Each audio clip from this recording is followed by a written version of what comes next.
Trail running encompasses a huge variety of terrain and technicality. It is anything that's off-road, from smooth level paths to winding rocky climbs. It does come with a few risks, but also some huge benefits for your overall running. So whether you're thinking about adding some trails into your running training or you've recently started out, we've got some top tips for running off-road.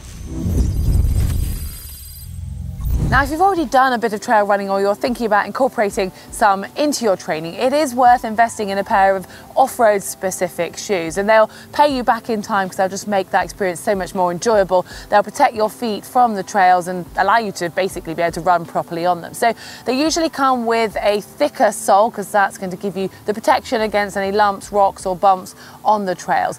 That, though, has the downside of being a slightly stiffer shoe on the whole. So you need to think about what sort of running it is you're going to be doing and what sort of trails. And then you need to look at the brands, because obviously these shoes vary from brand to brand.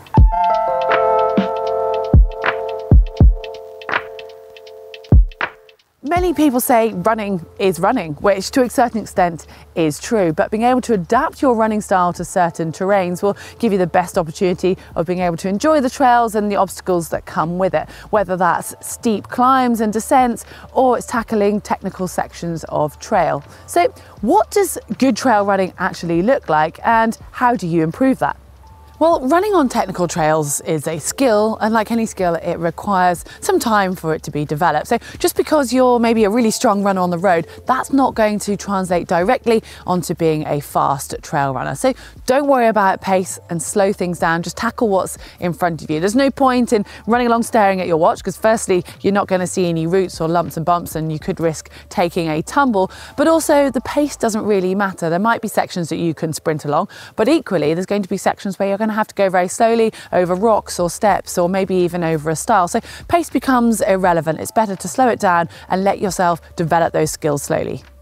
We regularly mention this on the channel. If you're new to trail running, don't suddenly change all of your runs to being off-road, because it can lead to injury as your muscles aren't yet adapted. So incorporating 1 or 2 trail runs a week will still see a quick improvement in your trail running ability. And when you are out on the trails, there's certain points that you want to think about, and these will help you to soon become a proficient trail runner.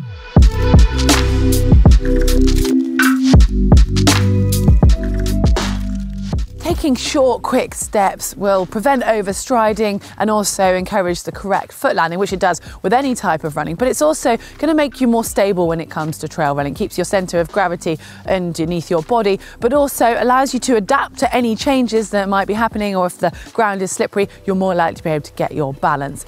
And running on trails is more tiring than running on roads. So just make sure whenever you are going on a trail run, you've had a little bit more rest so that your body is nice and fresh, and you're going to be able to concentrate, and your legs are going to be able to pick up and adapt to whatever's underfoot. Use your arms, and I don't just mean forwards and backwards like you would on the road when you're propelling yourself forwards. Actually, you can use your arms and your shoulders and the whole torso for helping you to balance. So your feet are doing the technical work underneath, but your hands are counteracting that. So if you do normally carry something in your hand like your phone, I'd suggest putting that in some kind of belt and making sure you've got your hands free. It's also good if you are a bit slippy and you need to even put your hands down on the ground. There's nothing wrong with that at all. And as with any skill, when you're learning something, you want to start off easy and get harder as your skills improve. So when it comes to trails, start off on a nice, easy, gentle trail, and if you've got that option, gradually try to build them up as your skills improve.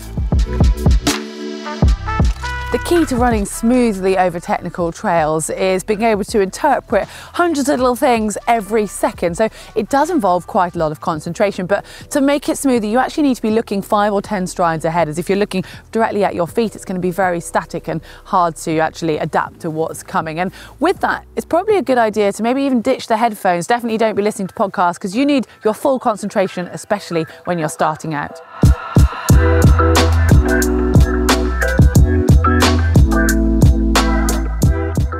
Steep climbs can often put the fear into even the most experienced trail runners, but they needn't do. It's about just adapting your style of running to them. So you want to lean into the hill when you're running up, and some people find that looking at knees or feet will actually help with this position. So you want to try and mimic the gradient. The steeper it is, the more you lean into it. And don't be afraid to break into a walk or a power hike. So you can put your hands on your knees or your hips and just get through that really tough bit until it levels out and you can start running again. And you'll often find that you're not actually going any slower by walking than you would be if trying to battle on and run up a really steep climb. For anyone who's experienced it, going down steep climbs can actually be harder on the legs than going up because you're constantly trying to brake. But when it comes to technique, I'd break it into two parts. So if you've got a fairly gradual, non-technical, nice open downhill to run, then you can try and let yourself go a little bit. So you're lengthening that stride, you're covering more ground with every stride, and you're naturally going to have a little bit of a heel strike, but you still want to try and lean your body slightly towards the hill or down the hill like you would in normal running technique, and it can feel quite fun. But when it comes to something that's steeper or more technical, then you're going to need to shorten that stride and try and pick your knees up in front of you to stop yourself kind of gaining too much momentum and going too fast, because that's when you can trip. And it's also where your arms can come in quite handy to try and balance you and just keep your body a little bit more upright. Having said all of that, don't get bogged down with too much advice. My final piece of advice is to head out onto the trails and just enjoy them. That's the quickest way to improve and get the full benefit of trail running. Hopefully you've enjoyed it and it's inspired you to get outdoors and get off-road with your running. Give us a like if you have, and remember, you can follow us on social media channels and you can also subscribe to us here on YouTube.